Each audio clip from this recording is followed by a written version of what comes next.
If we can afford these materials at all, Mr. Van Buren. Sylacauga marble ships out of Talladega County, and that might be possible if I manage to swing a few favors. With all due respect, afford the materials. Sir, concrete is sturdy and cheap. Concrete. It's not very attractive. That was a scene from the new movie The Brutalist, starring Adrian Brody, released nationwide next week. It tells the story of an architect who survives the Holocaust to travel to the U.S., bringing that unique style of buildings to America. Brutalist and modern architecture in general will also be getting a close look under the Trump administration in Washington, D.C. Actually, the city has some of the highest concentrations of brutalist buildings in the U.S., and as we discovered, some of those are the focus of a new exhibit. This is just awe-inspiring. It's jaw-dropping really for all amazing. ages. These columns. Yes, largest interior printing columns in the world when they're built. I don't know how we dust it. Don't ask me. At the National Building Museum in Washington, D.C., the city's much-maligned concrete beacons of brutalism are getting a fresh look. People love to hate brutalism. Eileen Fuchs is the museum's president. They're characterized by, people call them humorless buildings, or these like monolithic, big bricks, like severe, brutal buildings, but that's not where the word comes from. Brutalism actually is kind of a derivation of a French term of béton brut, which means raw concrete. What is that inspiration for this style? It's a post-World War II moment when we are looking at European cities that need to be rebuilt quickly, that need that efficiency. That efficiency also unleashed architectural possibilities. Major developments in structural design and new methods of fabrication and construction have made concrete a material of unlimited architectural forms and shapes. The concept of brutalism arrived in the United States in the early 1960s. It favored design over decoration. Early examples include the Marina Towers in Chicago and Rudolph Hall at Yale University.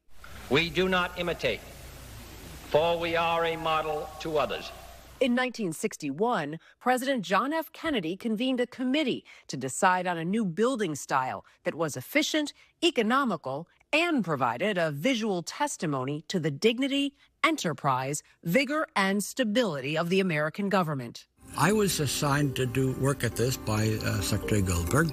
The result? The Guiding Principles for Federal Architecture, authored by future longtime Senator Daniel Patrick Moynihan. And we thought, well, why don't we put some strictures in there, some guidelines about what these buildings should look like. Their first project was the Robert Weaver Building, home to the U.S. Department of Housing and Urban Development.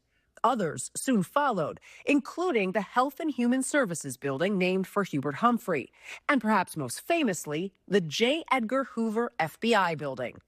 But not all brutalist creations were built above ground. The D.C. Metro, I say subway, sorry, but the D.C. Metro is absolutely, I think of it as gorgeous. It's stunning, and it brings out the beauty of the architecture and the design and the symmetry and the grandiosity.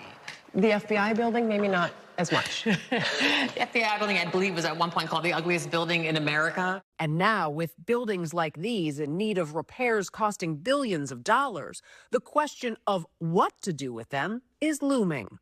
Part of what you've done here is reimagine what you could do with this. Exactly. So you take a building like this, the Forrestal building that looked like just relentlessly monotonous, and the architects here are imagining take out a section of it.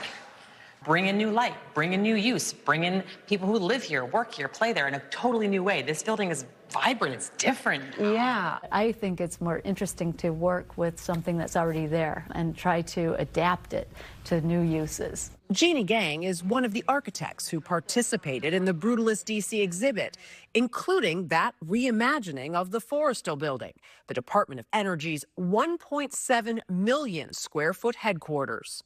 You know, reusing buildings saves about 50 to 70% of our energy that we put into them, the embodied energy. So just for that reason alone, it's good to try to rethink these and try to reuse them. I look at the Forrestal building and I see faceless bureaucracy. Justin Shubow is an architecture critic. Forget reimagined, he wants the buildings gone. You can't make a silk purse out of a sow's ear. If they're buildings that are still in existence, even if it is a small segment of society, even if it is simply elite architects, isn't this a part of our history? Well, I don't think the world is a museum of architecture. The world is a living, breathing place. These buildings are affecting everybody on a daily basis, and they are taking up valuable real estate. So if the world is not a museum of architecture, if our architecture of society isn't out in the world, where is it meant to be? No, what I mean is we should preserve good buildings. But good by what you believe it to be, not everybody. And I do know the majority of people, there's no doubt. Brutalism was not accepted and people didn't like it, but there are architects who see a purpose in taking this recollection of the past, of this era, and having it out there. Well, there are some buildings that are so ugly that only an architect could love it. During President Trump's first term, Shubow helped write an executive order making classical building styles, like the U.S. Capitol, the preferred design for future government constructs. It was later revoked by President Biden, preferring to leave design choices for federal buildings up to the communities they serve. Do you think in this next administration that the focus will be back there in trying to get a national look for federal buildings?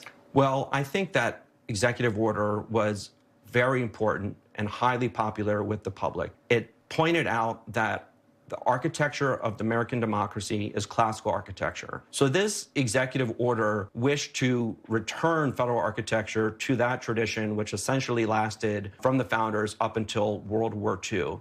At a time where the debate on whether to preserve, adapt, or erase these buildings entirely is only likely to heat up, it falls to exhibits like this one to remind us how we got here in the first place. We need to display and understand and interpret and embrace many different architectural styles, because especially as we look to an urban future that needs so many different ways of life and livability for people of all incomes, of all ages, you're going to need different architectural directions to address these problems. Would we be missing something culturally if we didn't have different forms of architecture that continue over time? Absolutely.